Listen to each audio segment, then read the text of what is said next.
Meus amados irmãos, graça e paz da parte de Jesus Cristo, nosso Senhor. Estamos de volta com mais uma teleaula da nossa Escola Bíblica Dominical para professores. Seja mais uma vez bem-vindo ao nosso canal. Antes de nós começarmos a teleaula de hoje, eu quero convidar você a dar um like em nosso vídeo, compartilhá-lo com quem você puder compartilhar. E se você ainda não se inscreveu, não esqueça de se inscrever, basta você clicar aqui embaixo no nome inscrever-se em vermelho, e se você quiser receber as notificações dos nossos vídeos, dá um cliquezinho no sininho e você vai receber toda semana as notificações do nosso canal. Seja bem-vindo a mais uma teleaula da Escola Bíblica Dominical para professores. E a lição de hoje é a lição de número 4. Esta lição é uma lição tão maravilhosa quanto as demais lições. A lição de número 4 tem como título: Jesus é superior a Josué, o meio de entrar no repouso de Deus. O texto áureo desta lição está em Hebreus capítulo 4, versículo 11, que diz: procuremos, pois, entrar naquele repouso, para que ninguém caia no mesmo exemplo de desobediência. E a verdade prática diz o seguinte: o descanso provido por Josué foi terreno, temporário e incompleto. O descanso provido por Cristo é celestial, eterno e completo.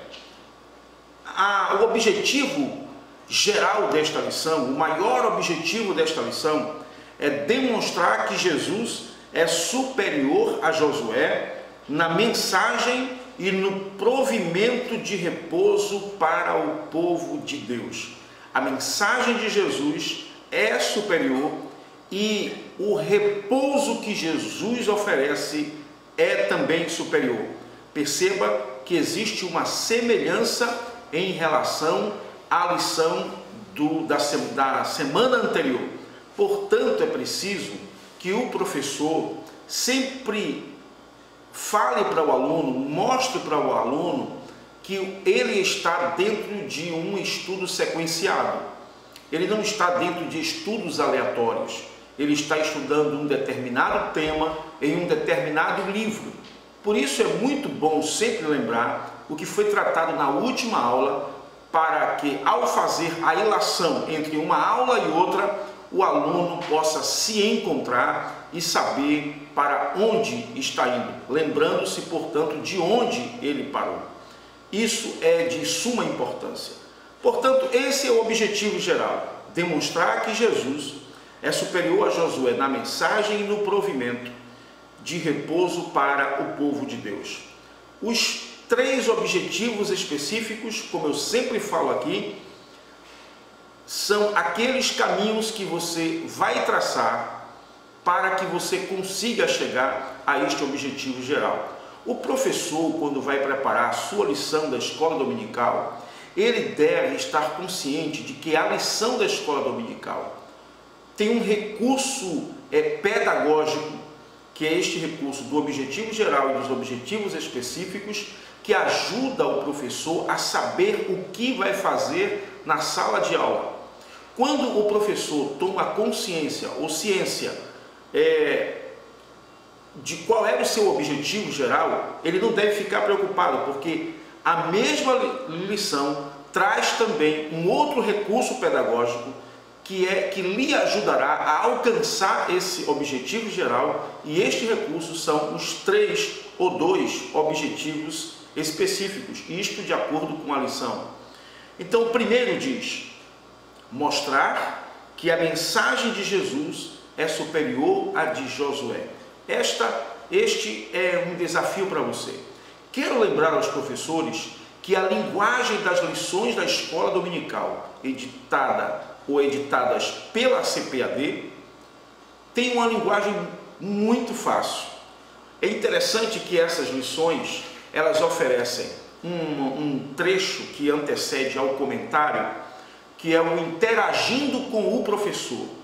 Aqui nesse espaço, o comentarista lhe dá quase que uma visão panorâmica do que será tratado nos tópicos desta lição. Então, a linguagem é simples, todos os recursos pedagógicos no que diz respeito ao estudo do texto são dados dentro dessa lição, então não há por que o professor ficar sem saber o que fazer. Além disso, a publicadora sempre oferece o livro que acompanha o trimestre, que lhe dará subsídios. Aqui o autor ou o escritor, que é nesse trimestre, o irmão José Gonçalves, vai lhe dar algumas informações, ou muitas informações, que, claro, não estão contidas aqui na lição da Escola Bíblica Dominical. Então, não se preocupe, confie no Espírito Santo. Ele é o nosso professor por excelência, é Ele quem te revela a palavra, é Ele quem te inspira, é Ele quem te dirige e é Ele que vai lhe ajudar a aplicar as verdades desta lição no coração dos seus alunos. Então, o primeiro objetivo específico é mostrar que a mensagem de Jesus é superior à de Josué. Segundo, mencionar a provisão de um descanso superior ao de Josué. E terceiro, apontar a superioridade da orientação de Jesus em relação à de Josué. São 3 desafios que não serão difíceis de você alcançá-los, porque eles estão de forma muito simples e lógica explicados nos 3 tópicos da nossa lição de número 4. Eu quero, o subsídio que eu quero trazer para você, não diz respeito aos tópicos desta lição, mas diz respeito ao texto sagrado. Eu quero levar você a considerar o texto. Uma vez que você compreenda o texto, você vai ter facilidade em explicar os tópicos desta lição. Aliás, é preciso lembrar que o comentarista desta lição só pôde elaborar os tópicos e lhe dar subsídios através do livro que leva o título desse trimestre, porque ele compreendeu o texto sagrado. Se você não consegue compreender o texto sagrado, então ou você vai ficar sem saber o que ele diz, ou você poderá cometer uma heresia. Então é imprescindível que o professor da escola dominical conheça o texto, tenha domínio da ideia principal desse texto. Primeiro, mais uma vez, nós vamos perceber que o capítulo 4 tem relação com o capítulo 3. Me permita abrir um parêntese para lhe explicar algo que aprendemos em hermenêutica. Quando nós estamos estudando exegese, e dentro da exegese nós começamos a estudar crítica literária, existe um discurso sobre o texto que diz que o texto, nem sempre um capítulo engloba um texto. Essa é uma verdade muito fácil de se perceber ao ler a Bíblia Sagrada. Nem sempre um texto está limitado a um capítulo. Você, às vezes, para entender determinado capítulo, você tem que ler os capítulos anteriores. Em crítica literária, nós chamamos isso de perícope. É quando um texto é compreendido pelo seu começo, meio e fim. Então, a este conjunto, a este todo, é chamado de perícope. Portanto, você tem que ter cuidado, porque nem sempre um capítulo encerra todo um texto. Eu vou dar aqui para você um exemplo bem simples. Exemplo este que se pode perceber na carta aos Hebreus, mas eu quero usar um outro texto para que você possa compreender esta verdade. Quando você abre o capítulo 5 do Evangelho de João, só para te dar um exemplo, você vai encontrar a expressão no versículo 1. Depois disto, havia uma festa entre os judeus. Depois disto, claro, depois disto o quê? É claro que qualquer leitor, por mais indouto ou simples que seja, ele vai fazer imediatamente uma pergunta. Depois disto o quê? Para ele compreender, ele vai ter que voltar algumas linhas atrás ou ao texto inteiro do capítulo anterior. Então, percebe-se, portanto, que o capítulo anterior não encerrou o seu texto. Se você abre no capítulo 6, nessa versão que eu estou lendo, ele vai de novo começar dizendo, depois disto o que? Depois do episódio que está registrado no capítulo de número 5. Se você abrir no capítulo de número 7, você vai encontrar de novo. E depois disto, Jesus andava pela Galileia. Então, capítulo 5, 6, 7 do Evangelho de João englobam todo um episódio. Cada capítulo está relacionado, está interligado. Isso porque, é claro, a Bíblia não foi escrita por capítulos, nem por versículos.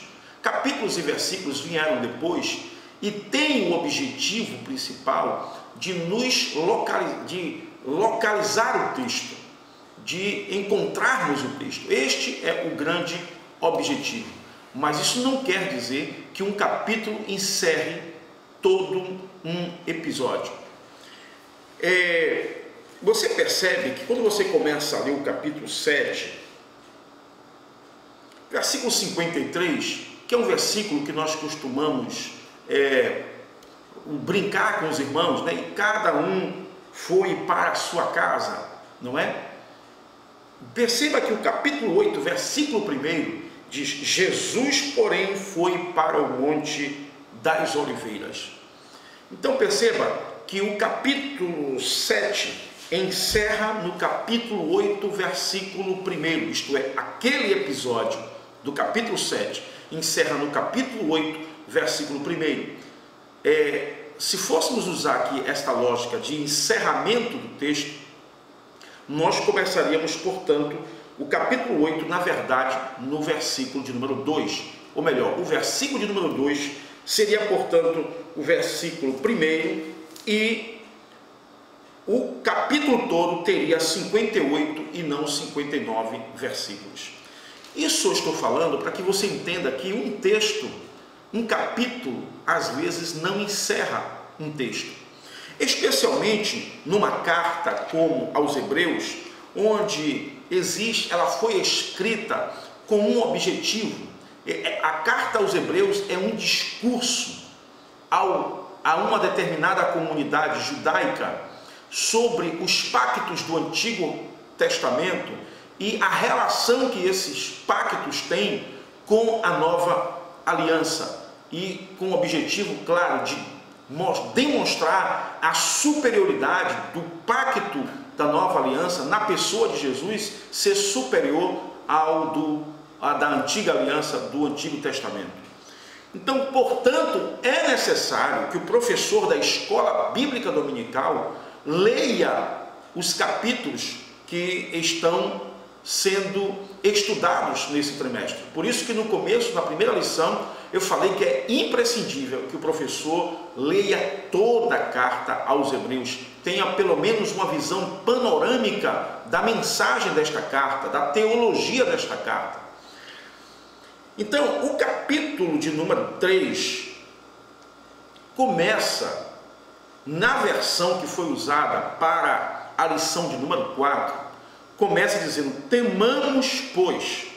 Está óbvio aqui que o escritor está seguindo uma linha de raciocínio que está encerrada no capítulo de número 3. Então, existe uma ilação entre os dois capítulos e é preciso que o professor tenha, portanto, o domínio do assunto do capítulo 3 para que ele possa discutir o assunto central do capítulo de número 4.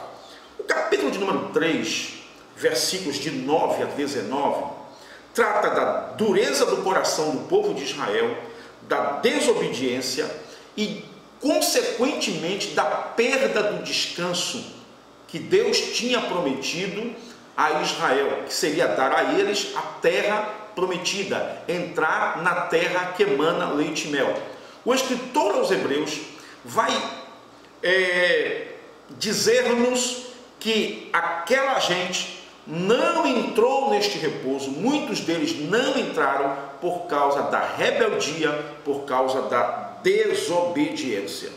O capítulo 4, portanto, vai nos chamar a atenção para que não caiamos nos mesmos pecados que caíram os israelitas na antiga aliança nos dias de Josué. E é aqui, portanto, que ele vai estabelecer que se aqueles perderam o descanso, que era um descanso terreno, imagine nós, conforme ele disse no capítulo anterior, na lição anterior, que na lição de número 2, lembra que nós estudamos sobre a grandiosa salvação.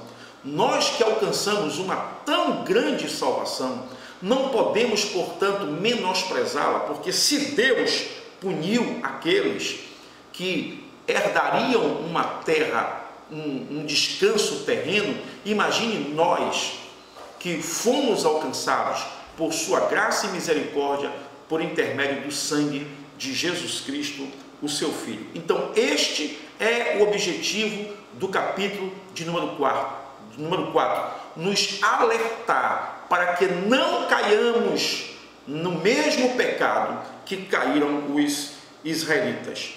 Champlin, que é o autor daquela famosa enciclopédia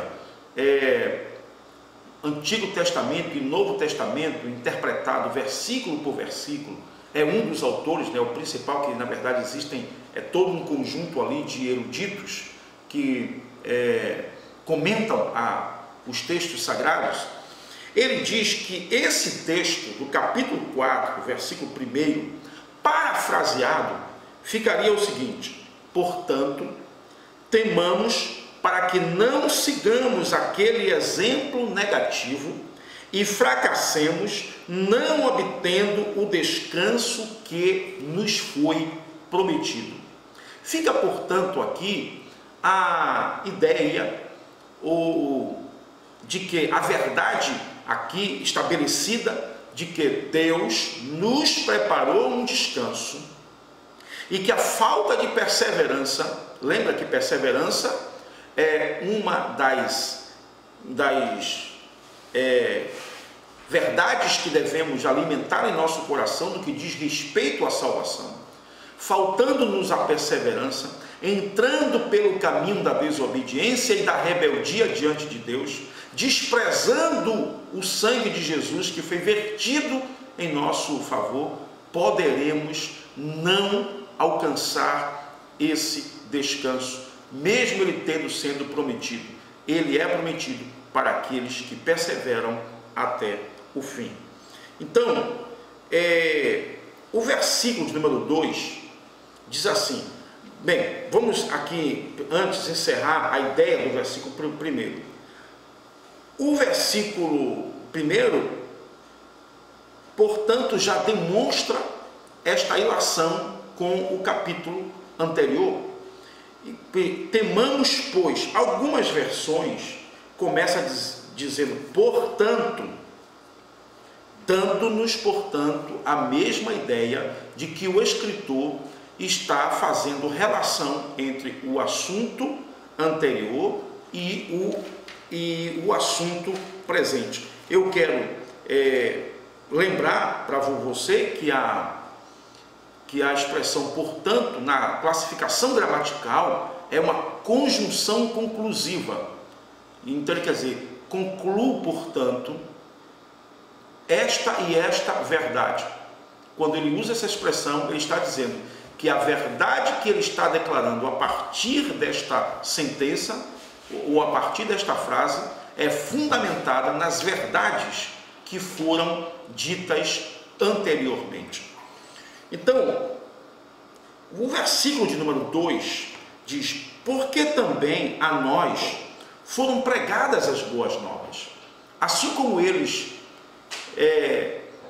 foram pregadas as boas novas de que entrariam numa terra prometida, e para aquela geração de Moisés e Josué, esta era a maior esperança que alimentava o coração de um judeu, como mais tarde a maior esperança que passou a alimentar o coração de um judeu era a vinda do Messias. Eles receberam esta mensagem e começaram a ser alimentados por essa esperança. Então o escritor aos Hebreus diz: porque também a nós foram pregadas as boas novas. A nós também foram pregadas as boas novas, como a eles. Mas a palavra da pregação nada lhes aproveitou, porquanto não estava misturada com a fé naqueles que a ouviram. Então, existe a mesma relevância entre a mensagem que eles ouviram e a mensagem que nós ouvimos. O escritor aos Hebreus, no entanto, nos aconselha que exercitamos a nossa fé em crer piamente nesta promessa, descansar nessa promessa, andando, portanto, na contramão do caminho em que foram os judeus, que nas adversidades, nas primeiras adversidades que encontravam, desfaleciam nesta fé de encontrar esta terra, de chegar a esta terra, e entravam pelo caminho da desobediência. A parte B do versículo diz, deixa eu ver aqui,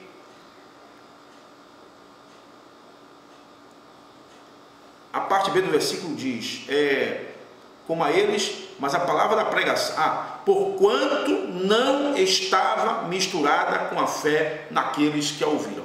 Eu quero citar para você 2 episódios da Bíblia que mostram como Israel facilmente se afastava dessa esperança de encontrar a terra prometida. A Bíblia diz no livro de Êxodo que quando Moisés chega no Egito, a mensagem de Moisés está em torno dessa terra prometida, está em torno de um lugar de descanso, um lugar onde eles poderiam desfrutar da liberdade que eles haviam perdido no Egito. Lembre-se que, na verdade, no coração de cada judeu havia esse fio de esperança, porque Deus havia prometido já a Abraão: olha, eu darei esta terra por herança à tua descendência. Você será peregrino nesta terra, mas depois a sua descendência herdará esta terra aqui. Abraão morreu nessa esperança, Jacó morreu nessa esperança, Isaac morreu nessa esperança. Portanto, quando Moisés chega no Egito, ele reaviva essa esperança. Acontece que, por exemplo, no capítulo 14 de Êxodo, versículos de 11 a 14, quando Israel se vê diante da possibilidade de Faraó matá-los ali em frente ao Mar Vermelho, logo eles se desesperam e dizem, sem nenhum receio, a Moisés: você nos trouxe para morrer aqui nesse deserto? Por acaso não tínhamos comida lá no Egito? Não tínhamos nossas cebolas, nossos pepinos, nossas panelas lá no Egito? É interessante que o capítulo 3, eles clamaram ao Senhor. No capítulo 2, eles clamaram ao Senhor. No capítulo 3, o Senhor diz a Moisés: eu ouvi o clamor do meu povo. O meu povo está clamando por mim. Agora, diante da primeira adversidade, eles dizem: você nos trouxe para morrer neste deserto, e ficar no Egito seria melhor. Em Números, capítulo 13, versículos 27 a 33, Moisés envia 12 espias para a terra prometida, para Canaã, para sondar a terra, para quem sabe dali montar uma estratégia de dominar aquela terra. Quando eles voltam, os 12 espias, 10 deles perdem a esperança. Diz: não dá para a gente alcançar essa terra. Essa terra tem muitos homens valentes, tem muitos gigantes, o muro é altamente fortificado. Não dá para a gente transpor, vencer esses inimigos. Embora Josué e Caleb tenham dito: não, mas a terra é boa, nós vimos o fruto desta terra e Deus prometeu que nós haveríamos de possuí-la e a possuiremos. Josué e Caleb repousavam suas esperanças na promessa, mas a grande maioria do povo de Israel não.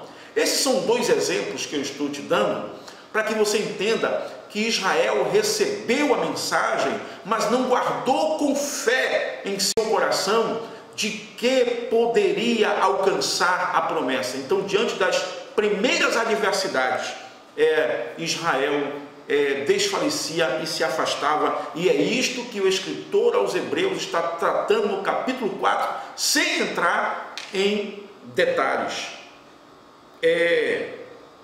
O capítulo 3, ou melhor, o capítulo 4, os versículos 3 ao 9, vai falar, portanto, da entrada neste repouso.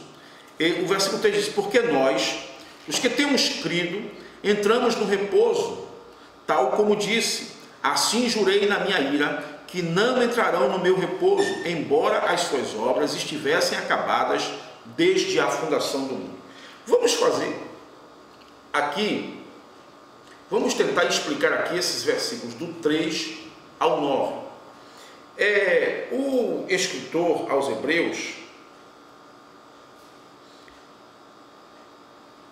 ele vai primeiro lembrar, aqui você tem algumas situações. A primeira situação é aquele repouso de Gênesis, quando a Bíblia diz que Deus descansou das suas obras. Depois, anos depois, no Salmo de número 95, vamos lá, vamos ao Salmo de número 95. Salmo 95. Vamos ler esse texto, porque é baseado nesse texto que o escritor aos Hebreus faz sua declaração. Salmo de número 95. Ele diz assim, versículo 7: porque Ele é o nosso Deus, e nós povo do seu pasto e ovelhas da sua mão. Se hoje ouvirdes a sua voz, não endureçais os vossos corações, assim como na provocação e como no dia da tentação no deserto. Quando vossos pais me tentaram, me provaram e viram a minha obra. 40 anos estive desgostoso com esta geração, e disse: é um povo que erra de coração, e não tem conhecido os meus caminhos, a quem jurei na minha ira que não entrarão no meu repouso. O escritor aos Hebreus vai destacar que muitos anos depois de Deus ter acabado a obra da criação e ter entrado no seu repouso, que é aquele chamado descanso sabático, Deus agora fala de um novo descanso sabático. Deus agora fala de um novo descanso prometido ao seu povo. E Davi fala no Salmo 95 que por causa da dureza do coração desse povo, da rebeldia deste povo, diz que 40 anos estive desgostado com esta geração, e disse: é um povo que erra de coração e não tem conhecido os meus caminhos. Portanto, eles não entrarão no meu repouso. Então, o escritor aos Hebreus está, portanto, asseverando que, embora Deus tenha terminado as suas obras lá em Gênesis capítulo 3, ainda resta um repouso para o povo de Deus. Repouso que Israel não conseguiu alcançar conforme Deus planejou para eles por causa da sua desobediência. E o escritor aos Hebreus, portanto, vai nos apresentar agora esta superioridade do repouso da nova aliança, porque aquele repouso que Deus não deu aos desobedientes era um repouso terreno, mas agora o repouso que ele oferece à igreja, que ele oferece aos que creem no seu nome, aos que lhe recebem como Salvador, conforme João capítulo 1, versículos 11 e 12, onde eles são chamados filhos de Deus, é um repouso celestial, é um repouso eterno. E é sobre isso que está tratando o capítulo de número 4. Portanto, na mente judaica, descanso estava relacionado com aquele descanso sabático de Deus na criação do mundo. E o escritor aos Hebreus, de forma muito inteligente, ele usa essa expressão, ele resgata esta crença muito bem enraizada na mente judaica, para nos dar a entender a grandiosidade do descanso para o qual estamos destinados mediante a pessoa de nosso Senhor e Salvador Jesus Cristo. Descanso este superior, porque conforme dissemos na lição passada, esse descanso nos é assegurado por um sumo sacerdote, maior do que qualquer outro sumo sacerdote, e nós vamos estudar lá na frente que ele é maior do que Melquisedeque, que entrou uma vez por todas em um santuário superior, porque não é um santuário feito por mãos de homens, mas o próprio céu, na presença do próprio Deus, com o seu próprio sangue, não mais com o sangue de bodes e animais, como ofereciam os sacerdotes do Antigo Testamento, da aliança mosaica, mas com o seu próprio sangue. Então, por isto, o repouso que ele nos oferece é superior ao repouso que Josué ofereceu ao povo de Israel.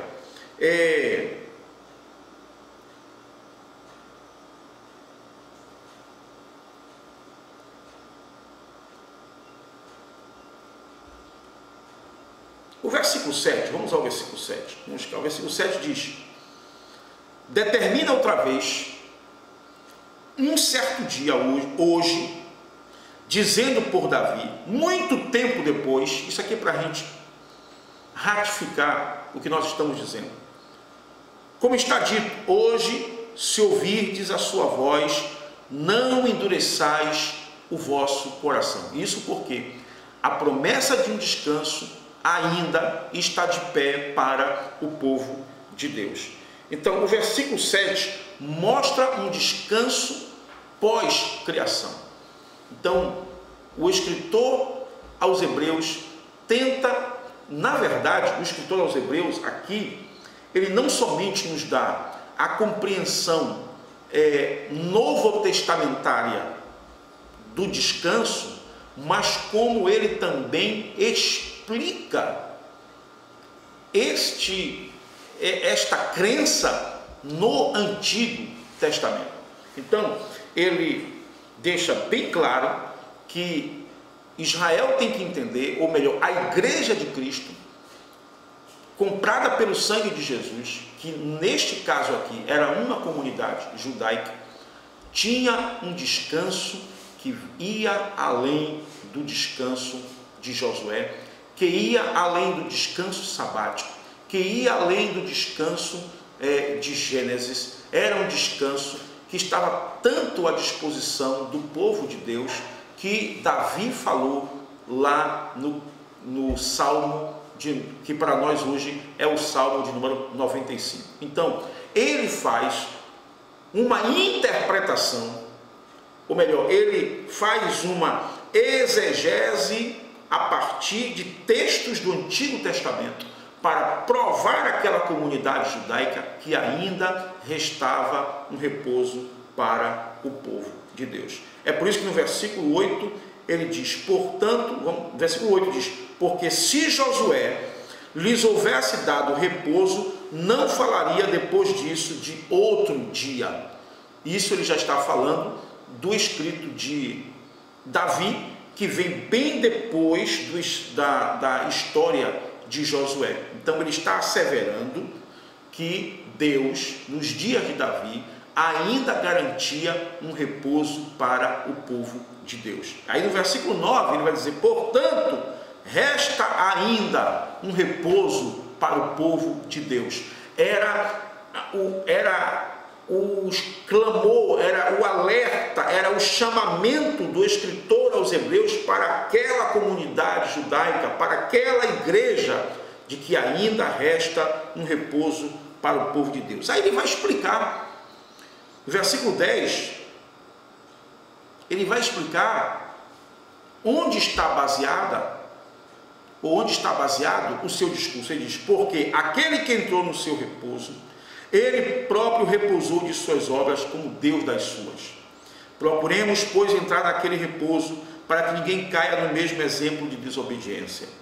Porque a palavra de Deus é viva e eficaz, e mais penetrante do que qualquer espada de dois gumes, e penetra até a divisão da alma e do espírito e das juntas e medulas, e é apta para discernir os pensamentos e intenções do coração.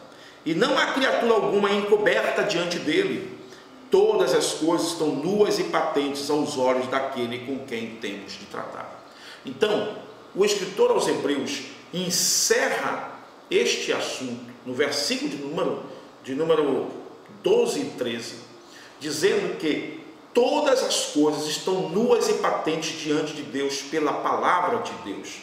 Por isso, Ele é o Deus que nos sonda, Ele é o Deus que nos conhece, e portanto aquela igreja, aquela comunidade devia temer a este Deus que conhece todas as coisas e ter cuidado, portanto, para não perder o repouso de Deus.